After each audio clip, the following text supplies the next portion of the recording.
Jake and Denis Chapman's family collection was one of the works discussed at the By Guides for Guides seminar on the 25th of June 2013.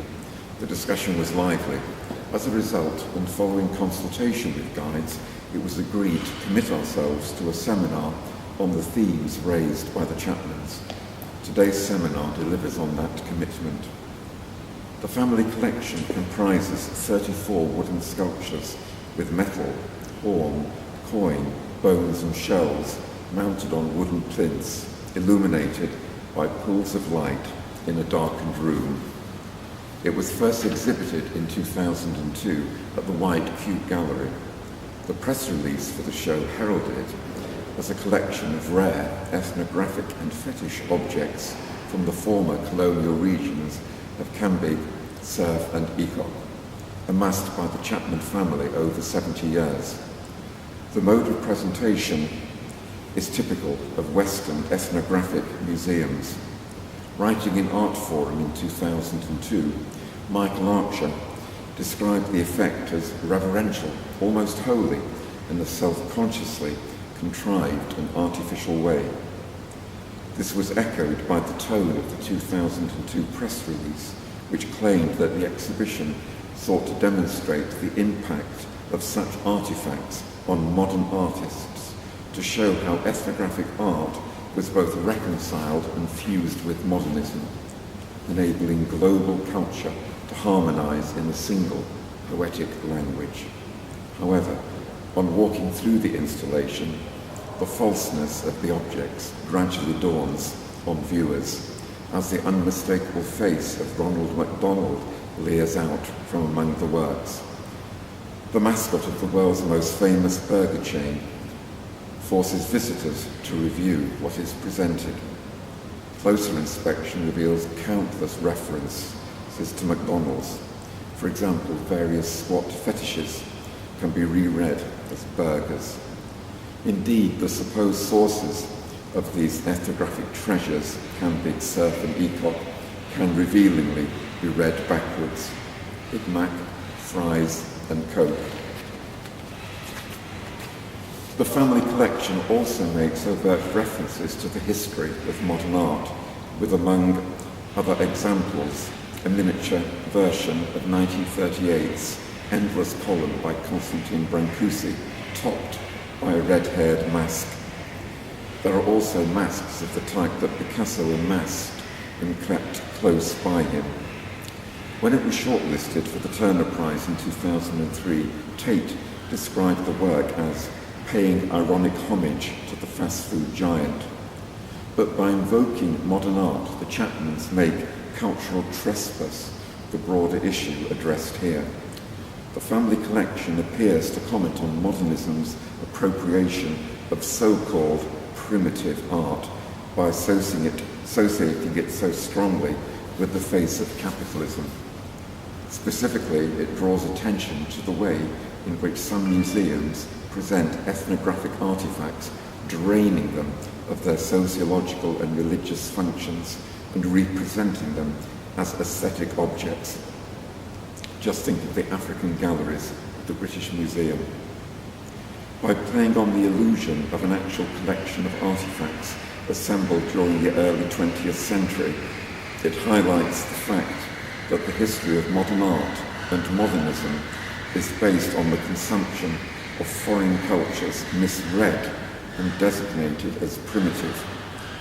By manifesting an obvious pretense, a series of self-evident fakes, the work both plays up and ridicules the duplicity of such systems of appropriation, consumption and assimilation.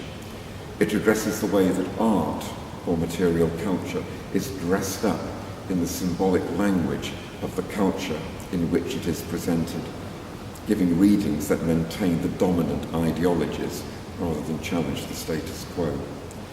In the Spring 203 edition of Modern Painters, Neil Brown argues that the work squeezes the maximum value from its pun on fetish, relating the Chapman's fetish objects to the notion of commodity fetishism in capitalist societies.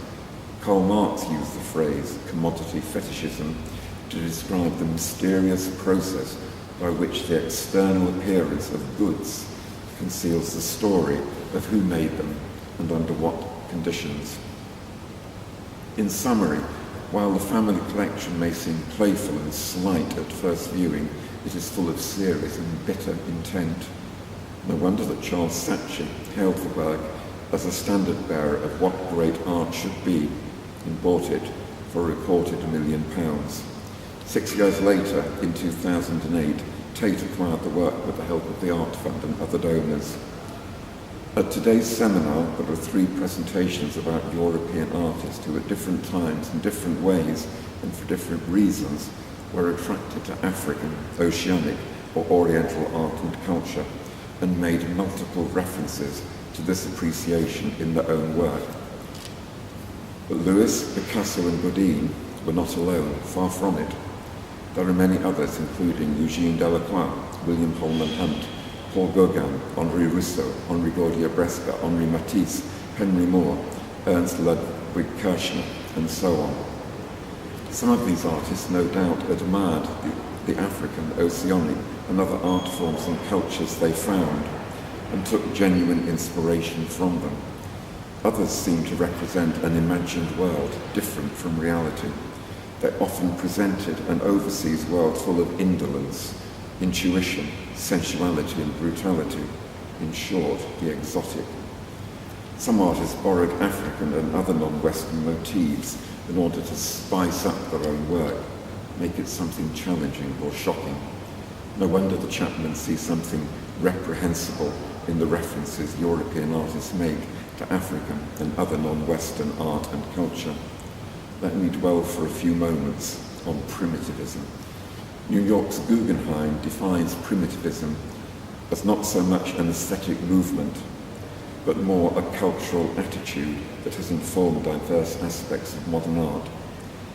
It refers to modern art that alludes to specific stylistic elements of tribal objects and other non-Western art forms. With roots in late 19th century Romanticism's fascination with faraway, perceived naive and less developed cultures, it also designates the primitive as a myth of paradise lost for late 19th century and 20th century culture. Behind this captivation with the other was a belief in the intrinsic goodness of all humankind, a conviction inspired by Jean-Jacques Rousseau's notion of the noble savage. At the same time, however, industrialized Western culture evoked the primitive as an indication of what it had socially and psychologically repressed or lost, that is, desire and sexual abandon. The problematic nature of primitivism can be illustrated by the example of Gaugin. Although he sought spiritual inspiration in Tahiti, he showed a more earthly preoccupation with Tahitian women, often depicting them as improbably nude. This eroticization of the primitive was amplified in the work of the German expressionist group Die Brücke and in Picasso's proto-cubist paintings. In recent years, affinities between the primitive and the modern have been perceived as suspect because they reveal a certain ethno-centrism, that is, judging another culture by the values and standards of one's own culture. Moreover, the use of the word primitive to describe cultures and creations outside of the European tradition can be seen as degrading. I intended to make this recording in the midst of the family collection, but it has been deinstalled. Instead, I'm standing by John Simpson's Head of a Man, painted in 1827. It is catalogued as Head of a Negro, and many other sources refer to it by that name. It probably depicts the American actor, our Frederick Aldrich, in character. In the context of this seminar, it is interesting that when it was originally displayed in May 2013, the title was given as Head of a Negro. I know that the term Negro is an uncomfortable term for many contemporary black people. The caption was soon changed to read Head of a Man, making the portrait less divisive and more universal. It speaks to us all. Perhaps at today's seminar we might also explore the changing acceptability of terms such as primitive and Negro. I'm sorry that I can't be with you today. I wish you a rewarding and successful seminar.